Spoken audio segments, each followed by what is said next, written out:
conversation about a shooting in Australia without comparing it to a war in Gaza. There's a difference between celebrating a religious holiday on the beach and, thank God, Hamas losing a very nasty war in the Middle East. But if you want to start equivocating Middle Eastern violence there is a difference. to what 70,000 Western more civilizations dead. practice, So you you don't want to go down celebrate that road. It's a two-way 70,000 road. dead? Nobody I find you and let me deeply tell you immoral. something where I've you're always wrong, found Cenk. you. Hey guys, welcome back to the channel. Today I've stumbled across this heated Piers Morgan debate about the Bondi Beach terror attack in Australia, where two radicalized extremists murdered 15 innocent people celebrating Hanukkah.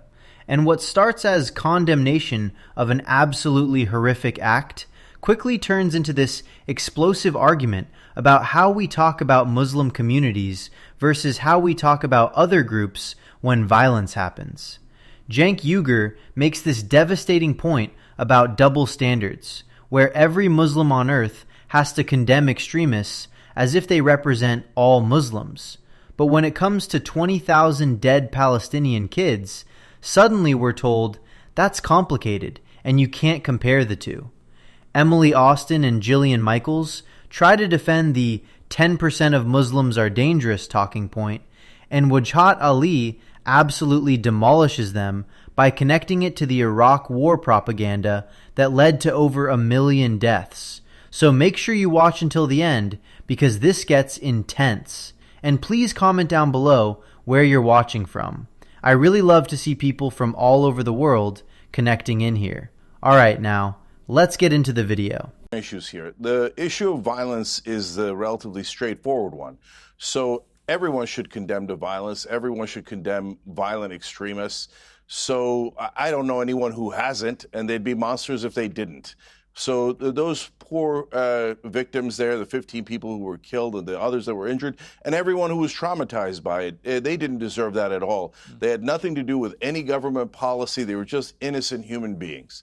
So now, if, you know, our position has been very consistent for nonviolence and against killing on both sides.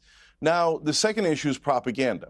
So when any Muslim extremist that's two guys out of 1.6 billion people do it, there is a concerted effort by some, and yes, including Israelis, to say it's all Muslims, it's all Muslims, it's all Muslims. You should hate them. You should kick them out of your countries. They all think this way. And honestly, that kind of propaganda is disgusting. And if we did it to the other side, which we would never, and we said things like it's all the Jews, that would be horrific, right? No one would tolerate that. But when the other side does it, and if you don't think they do it, just go on social media. There are thousands, maybe millions of comments.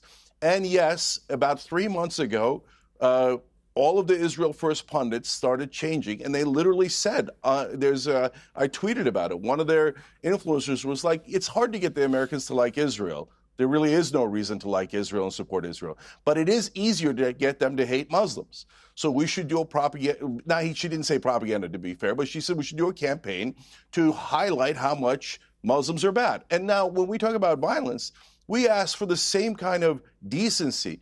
Can we not kill 70,000 people in Gaza, 20,000 kids? But the Israelis say, no, we're allowed to kill 20,000 kids. And no one should be able to condemn that. But you have to, but every Muslim on planet Earth have to condemn these lunatics as if these lunatics represent us. There's also lunatics in every religion and every race, and we lock them up because they're violent and we can't stand violence. And by the way, last thing, if you're on the left and you're part of the peace movement, our whole ethos is nonviolence. So if you do violence, you betray us all. It is immoral, it is unintelligent, it is deeply counterproductive, and it is used by our enemies to further discriminate against Muslims, Arabs, Palestinians, etc. So it is the single worst thing you could do, but mainly, obviously, because of the deep immorality of killing innocent people. Okay, Jillian, Cenk, I think it's very immoral that you couldn't just take one conversation about a shooting in Australia without comparing it to a war in Gaza. There's a difference between celebrating a religious holiday on the beach and, thank God, Hamas losing a very nasty war in the Middle East. But if you want to start equivocating Middle Eastern violence there is a difference. to what 70,000 Western more civilizations dead. practice, So you you don't want to go down celebrate that road. It's a two-way 70,000 road. dead? Nobody I celebrates find it. you And let me deeply tell you immoral. something where I've you're always wrong, found Cenk, you you were immoral wrong. because you think that First of all, Palestinian correct Muslim lives yourself. don't matter. You said, You're a sick let me person. speak. You said every Israeli says it's all the Muslims. Let me just correct one fact for you. Every Not time every an Israeli is Every killed in pro-Israeli Israel, pundit it like is you. at the hands of a Muslim. And nonetheless, I still don't blame the entire religion as a whole. But that's just the fact of the matter in Israel. So for once in your life, if you could just focus on the victims without jealous of what exactly? Jealous of what? We all have our problems. I said but for generous. 5 minutes of your life, You're so Cenk, generous for not hating every single Muslim. You just are in favor of murdering 70,000 in Gaza and stealing their land. All right, let me bring in. Call a spade a spade. All right, you don't have to compare everything to the war in Gaza. Do you mourn the 20,000 dead kids? Simple question. Simple question. Do you mourn the dead 20,000 Palestinian kids? Every single child that dies is a disaster. So why are you celebrating Israel doing it? I said I am celebrating Israel. So Israel is wrong. Israel is brutal terrorist killers. Lost the war, Israel is wrong. A genocide of the Jewish people as a whole. I'm happy Israel's winning this war. There is no genocide of the Israelis. There's only a genocide of the Palestinians. And you won't condemn it. Condemn the genocide. Are you condemning Israel for murdering 20,000 kids? Hang on. All right, hang on. Are you condemning Israel for murdering 20,000 kids? We have three other panelists. Guys. Of course not. Guys, I think we can be crystal clear on the genocide point. There's no doubt that Hamas would love to be genocidal. They talk in a genocidal language. I don't think there's much doubt about that. Gillian, let me bring you in here. All right, so we're right into this. Actually doing a genocide. Actually doing it. Okay. Theoretical. Here's what drives me absolutely insane about these conversations. Every single time there's an attack like this, we see the exact same playbook. There's a concerted effort to take two radicalized individuals and somehow make them represent 1.6 billion people. And Cenk Uygur nailed it when he called out this propaganda for exactly what it is. Because let's be really clear about what's happening here. Two ISIS-affiliated lunatics committed an absolute atrocity in Australia. They murdered 15 innocent people celebrating Hanukkah. That's horrific. That's inexcusable. And every single person with a functioning moral compass condemns it without hesitation. But here's where it gets twisted. Within hours, you had people all over social media saying it's all Muslims, you should hate them, you should kick them out of your countries. And Cenk made this brilliant point. If we did the same thing and said it's all the Jewish people, it's all this group, that would be horrific. Nobody would tolerate that. But when it's done to Muslims, suddenly it's acceptable political discourse. And then Cenk brought up something that absolutely needs to be said. He asked about Gaza. He asked, can we not kill 70,000 people, 20,000 kids? But the response he gets is no, we're allowed to kill 20,000 kids, and nobody should be able to condemn that. But every Muslim on planet Earth has to condemn these lunatics as if these lunatics represent all of us. Do you see the double standard here? When extremists commit violence in the name of one cause, every single person who shares any characteristic with them has to publicly condemn it, has to prove they're one of the good ones. But when it's state violence, when it's systematic killing that results in 20,000 dead children, suddenly we're told that's complicated, that's different, you can't compare the two. And Emily Austin tried to shut this down by saying it's very immoral that you couldn't just take one conversation about a shooting in Australia without comparing it to a war. But that's exactly the point. The moral standard has to be consistent. You don't get to say Muslim lives require universal condemnation when they're taken by extremists, but Palestinian lives don't matter when they're taken by state actors. Because here's what Cenk was getting at. There are lunatics in every religion and every race. We lock them up because they're violent, and we can't stand violence. But the implication when you focus only on Muslim violence is that there's something uniquely problematic about this one group of people. And that's not just wrong, it's dangerous. The exchange between Cenk and Emily got heated because she accused him of being in favor of murdering 70,000 people in Gaza. And Cenk fired back that she thinks Palestinian Muslim lives don't matter.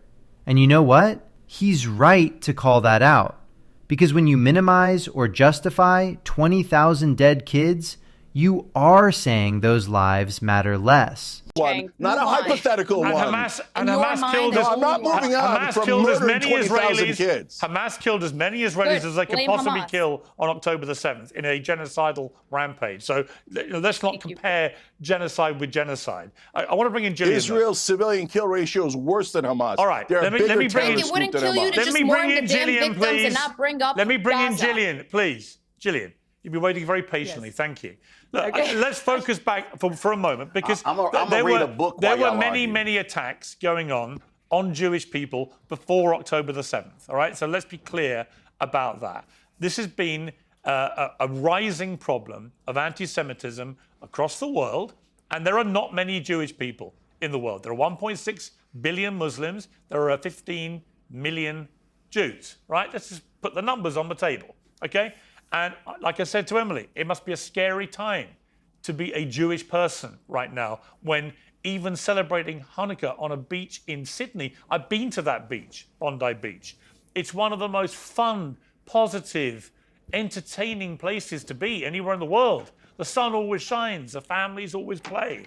And then suddenly, utter carnage with a father and son dressed like paramilitaries, just using shotguns to cold-bloodedly murder a Holocaust survivor, a 10-year-old girl, and so on. So let's just start by calling out how despicable this was on every level, and yet how typical of ISIS and groups like it, the radicalized Islamist extremists who've been doing this for a long time. For the last 20 years, they've been doing this stuff. And it's a horrible throwback to that. So yes, we can talk about the war, and it's not irrelevant, but I do think we need to put this in some perspective, which is these kind of attacks on Jewish people were going on way before the war started. Can I address a few of the things that you said previously? Yeah. I don't think the alarm is about Muslims migrating to America. I think the alarm is about assimilation.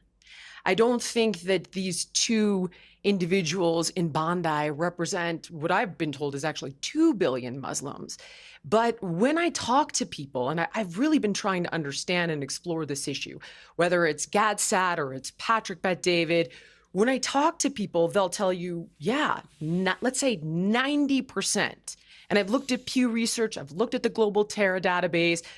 That's a conservative number, right? 90% of Muslims are peaceful and lovely and amazing. But if 10% wants to bring down the West, you're looking at a heck of a lot of people. You're looking at like 200 million people. So what do you do about that? And yes, there are amazing heroes like the man who tried to stop them. But guys, when you look at the fact that there have been 64,000 terror attacks since 9/11 that were committed by radical Islam, 243,000 people died in those terror attacks. And you're saying all religions, I mean, not really. I've started to read the Quran, and there's a duality there, unquestionably, but there's a lot in there about, kill and subjugate the infidels. So Cenk, you're a good faith actor. I think. Have you ever read the Old Testament? I'm being honest with you. Have you ever read the Old Testament? It's about slaughtering all the other tribes. And in fact, no Netanyahu quotes it and says, do like we did to the Amalekites, kill their women and children. There are sick religious fundamentalists, and unfortunately, they're Jewish settlers and the Israeli government. They're the sickest extremists in religion on the whole planet. And I understand you. I understand Gaza, okay? And I see both sides of that, absolutely. And you've made great points to me, and I've listened to you, and I've changed my position on how I feel that the Israeli government has behaved over there. But what I'm trying to tell you simply is that when people are Islamophobic, and then Jillian Michaels comes in with this talking point that we've heard a million times. She says, yeah, 90% of Muslims are peaceful and lovely and amazing. But if 10% wants to bring down the West, you're looking at 200 million people. Okay, let's actually think about this argument for a second.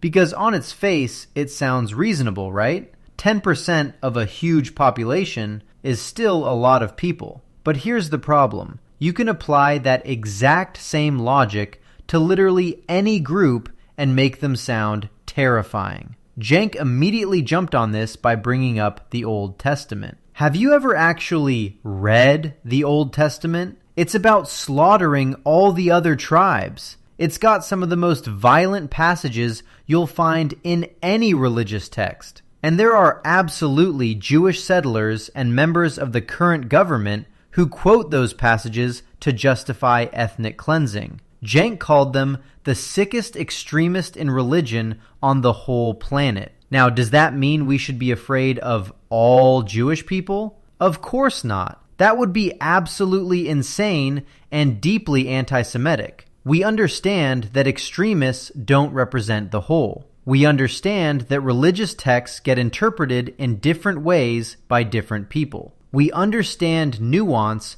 when it comes to groups we're familiar with. But somehow, when it's Muslims, that nuance disappears. Suddenly, we're doing math problems about how many millions of people might be radicalized based on absolutely nothing but fear and propaganda. And here's what Jillian and people who make this argument don't seem to understand. When you talk about Muslims this way, when you say, well, most of them are fine, but we need to worry about the percentage that wants to destroy us, you're not making a security argument. You're making a dehumanization argument. Because the subtext is clear. This group of people is inherently more dangerous than other groups. This group requires special scrutiny and special restrictions that we wouldn't apply to anyone else. And that is where it crosses the line from legitimate security concerns into straight-up bigotry. The whole 10% thing is also just made up. Jillian said she looked at Pew Research and the Global Terror Database. Okay, great. Show me the Pew Research study that says 10% of Muslims want to bring down the West. I'll wait, because I'm pretty sure that study doesn't exist. What does exist is people taking numbers about support for Sharia law or support for religious governance and then extrapolating that into support for terrorism. And that's not just bad methodology, it's intentionally misleading. You know what else we could do? We could look at polls showing what percentage of a certain demographic supports authoritarian governance or ethnic nationalism or religious supremacy in their countries. And then we could do the math and be like, oh my God, look at how many millions of those people are potentially dangerous. But we don't do that because we recognize that's not how human beings actually work. As I've explored this, I do think they are. And what I think they're afraid of is an ideology that is not in alignment with the West. And it's not the vast majority of Muslims. But when it's, let's say, 10%, it's still a lot to people. These are statistics. Okay, let me bring in Wajahat. Let me hang on. That's an outrageous number. Let me bring in Wajahat to respond. Pew Research. Let me bring in Wajahat. Let me bring in Wajahat to respond to that. Wajahat. All right. Ahmed Al-Ahmed is a 43-year-old Muslim fruit vendor who, unarmed, decided to bum rush one of the terrorists, disarmed him, took the gun while he was being shot at. Was shot twice. I didn't realize this at first when I saw that amazing video, but then I later saw that he was shot twice. He held off the other shooter, and he saved lives. In Germany, in March, there was a deranged Saudi national who, by the way, became radicalized by AfD and this type of white nationalism and ended up hating Islam. He rammed a truck in a terrorist attack through a crowd. You know who stopped him? A Pakistani Muslim cab driver in Germany stopped him. When there was an attack on Jews in France a couple of years ago, there was an African black immigrant who protected them. This is the story of an individual who decided to lean into empathy and decency and compassion and squared off against two individuals who were radicalized, we don't know how, and saw Jews as the target through their dehumanization. There are 1.7 billion Muslim people on Earth. Jillian's talking points are from 2001, which is why I yawned. The DeLorean right now is in 2025. They're not at all, Listen, I've been in this for a long time, Jill. I know you're just discovering this. Congratulations. I think I've also. Let me just finish. Okay, I let you say a lot of hateful, Wajahat. stupid, reckless things about Muslim and Islam. I sat there. Would you like to say one? I just sat there. That's 20 million people. Jillian, you still by have your own 16 admission, dead, Wajahat. you by your own admission are a white nationalist. You by your own admission, that's what you are, a white nationalist. You admitted it. I'm a white I saw the You know clip. I'm Arab, right? The number I'm one Syrian and Lebanese and threat. Turkish. Okay, you're the so one who just said it. to be I didn't say clear, it. That's why I was shocked. Jill, let me just finish. When did I say I was a white nationalist? You're not a white nationalist? When was that? There was a wasn't there no. a clip that saying you were a white nationalist? You're not a white nationalist. No. Okay, interesting. Interesting to know. All right. Where's the clip that I said I was a white nationalist? I'm under the mistaken impression. I thought you were a white nationalist. I'm glad you're not. But let me just finish. Okay. Since 2001, Piers, you and I on this nationalist. panel, you and I on this panel. How about a little Piers, homework, Wajahat? How about just a little? All right, let's do homework. Since 2001, Piers, since 2001, you and me, we were against the war on terror. We said that the war on terror would be disastrous. We said that the war on terror, America's response to 19 foreign hijackers bringing down the two towers would be would cause immense chaos, dissension. What happened? America went to war with Iraq and Afghanistan off of terrible evidence, off of the same type of bullshit that Jillian's saying right now. If even 1% of Muslims, yada, yada, yada. What happened? It's over all fact-based. 1 million you want me to Iraqis cite the were resources? Killed. Over Where would 1 you million like me to Iraqis were start? killed. Just, Jillian, let me finish. Over 1 million Iraqis were killed. Counterterrorism discourse intelligence estimate. And it led to the radicalization the European of ISIS. Court of Human It Rights. brought nothing but pain and misery and division. Muslims, Jews aren't going anywhere, folks. We're in this together.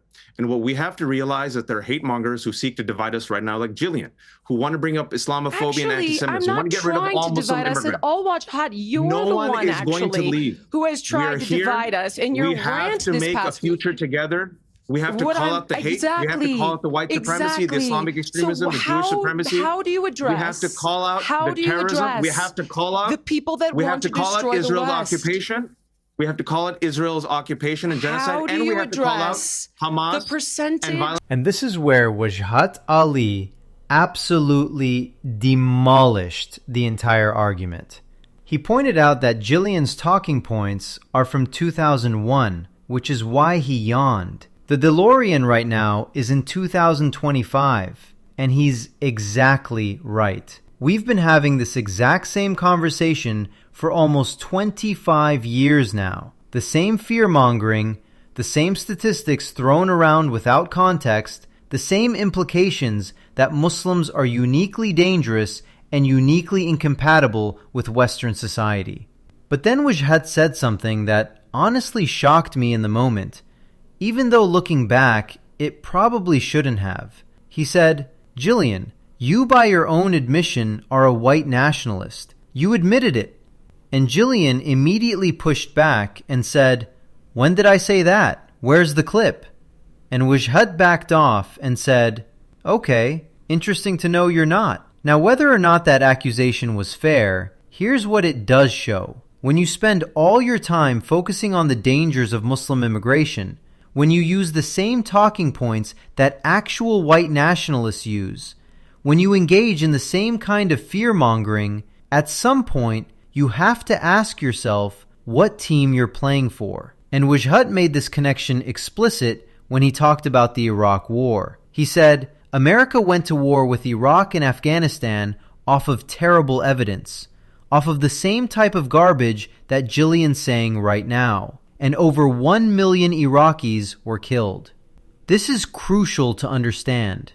The war on terror wasn't just a foreign policy disaster. It was built on exactly this kind of rhetoric. If even 1% of Muslims are dangerous, we need to invade their countries. We need to torture people. We need to suspend civil liberties. We need to engage in mass surveillance. And what did it accomplish? It radicalized more people. It created ISIS. It led to over 1 million deaths. So when Wajahat says he's been saying this for 20 years and people are just now discovering it, he's talking about how the entire framework is flawed. You cannot build a coherent security strategy based on religious profiling and fear of entire populations. It doesn't work. It makes things worse. And his final point was perfect. He said, Muslims and Jews aren't going anywhere, folks. We're in this together. What we have to realize is that there are hate mongers who seek to divide us, right now, like Jillian, who want to bring up Islamophobia. Now, calling Jillian a hate monger is strong language, but here's the thing. When your rhetoric functions to divide people, when it makes it harder for communities to coexist, when it increases fear and suspicion of an entire religious group, you are engaged in hate mongering, even if that's not your intention. The solution to extremist violence is not to blame entire communities. It's not to engage in collective punishment. It's not to treat every Muslim as a potential threat until proven otherwise. The solution is to actually address radicalization, to work with communities, to create integration pathways that actually work, and most importantly, to have a consistent moral framework where all lives matter equally, and all violence is condemned equally. But as long as we keep having this 2001 conversation, as long as we keep acting like Muslims need to prove they're human beings worthy of basic dignity, we're never going to get there. So what do you guys think of this? Leave your thoughts down in the comments. Please like and subscribe, and I will see you in the next video.